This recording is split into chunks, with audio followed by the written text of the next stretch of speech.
Olmazsa olmaz yörek. Olmazsa olmaz. Bunu evet.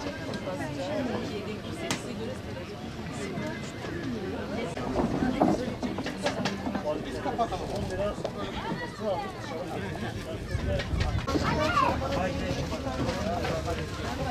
Yani yüzde falan nasıl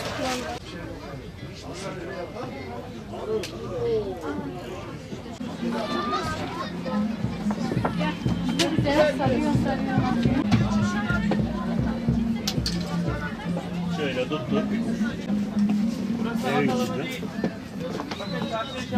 Etrafa zarar vermeden çevireceksin.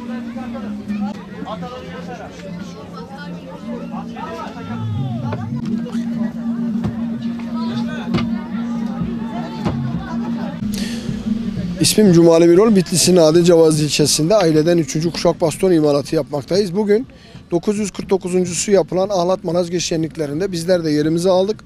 Adıcavaz bastonu olarak birçok fuar ve festivallere gerek yurt içi gerek yurt dışı fuarlarında Birol bastonculuğun yerimizi almış bulunmaktayız. Bugünkü etkinlikler pandemi sonucu az sayıda insanlar içeriye alınıyor. Fakat çok büyük bir yoğun ilgi var. Kapıda görüyoruz. Bu tür etkinliklerin geleneksel Türk el sanatlarına büyük bir değer arz ettiğini bizler görüyoruz. Bu tür fuarların kendi el sanatlarımıza verilen değerin de sonucu bizler görüyoruz. İnşallah daha iyi yerlere geleceğiz. Daha iyi sonuçlar elde edeceğiz.